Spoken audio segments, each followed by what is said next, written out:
নমস্কার, welcome to মুশকিল আসান।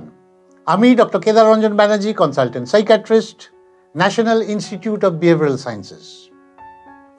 আজকে শুক্রবার, আজকে আমরা আলোচনা করব এমন একটা রোগ নিয়ে যে রোগটা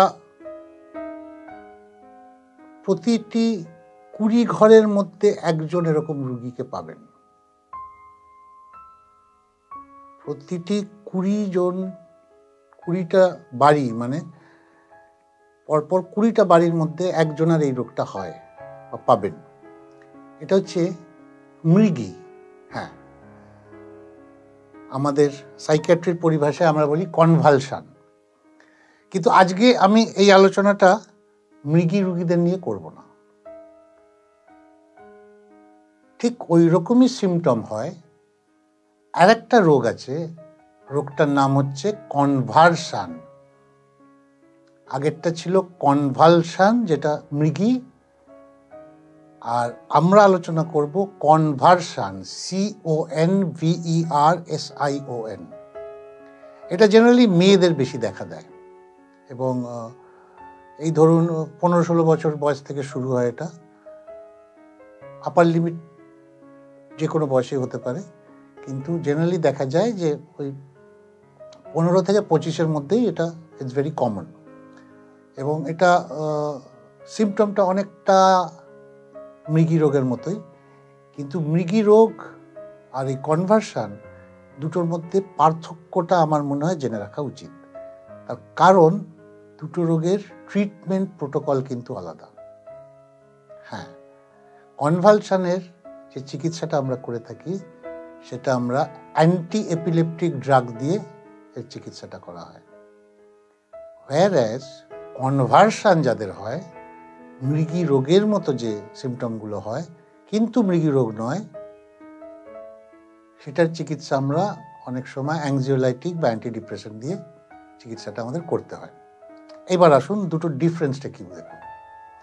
যাদের মৃগী হয় তাদের এই টাইমিংটা জেনারেলি ধরে রাখুন 30 সেকেন্ড থেকে 3 মিনিট ম্যাক্সিমাম।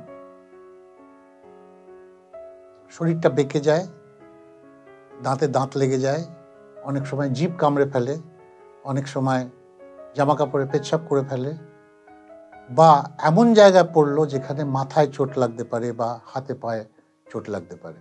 এটা হচ্ছে মৃগী, কনভালশন। তাহলে কনভার্সনটা কি? এদের দেখবেন জেনারেলি 5 মিনিট থেকে আধ ঘন্টা, 1 ঘন্টা, 1.5 ঘন্টা, 2 ঘন্টা অবধি এই ফিটের আকারটা নিতে পারে।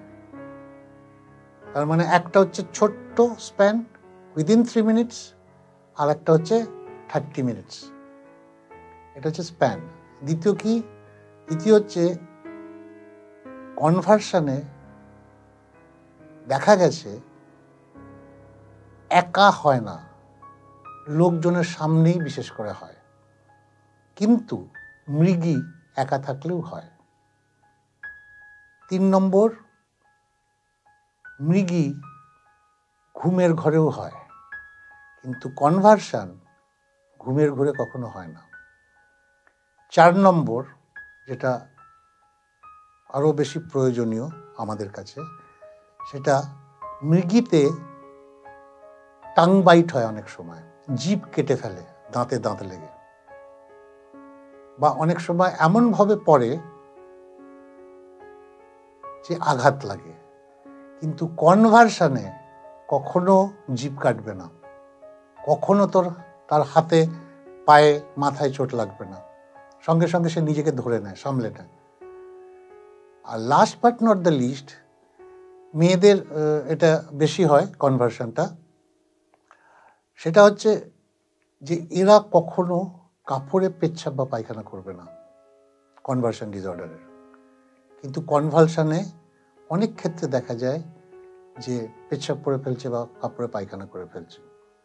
এই দুটো ডিফারেন্স আমি কেন বোঝালাম এবং কেন আজকে আলোচনা করলাম, সেটা হচ্ছে এপিলেপটিক পেশেন্ট হয় যাদের এপিলেপসি আছে বা যাদের কনভালশন হয়, এগুলো কিন্তু সব এক নাম। এদের এটা হচ্ছে নিউরোলজিক্যাল প্রবলেম। হ্যাঁ, আর কনভার্সন যাদের হয়, এপিলেপসি লাইক সিমটম যাদেরকে আমরা কনভার্সন বলছি, ইটস টোটালি সাইকোলজিক্যাল। এবং সবচেয়ে বড় কথা সেটা হচ্ছে দুটোরই কিন্তু খুব ভালো চিকিৎসা আছে। এপিলেপসির ক্ষেত্রে শুধু ওষুধেই কাজ হয়ে যায়, কাউন্সিলিংয়ের দরকার হয় না। কিন্তু কনভার্সনের ক্ষেত্রে ওষুধের সঙ্গে কাউন্সিলিং খুব ভালো কাজ হয়। আজকে এইটুকুই থাক, আবার ফেরত আসবো আগামী শুক্রবার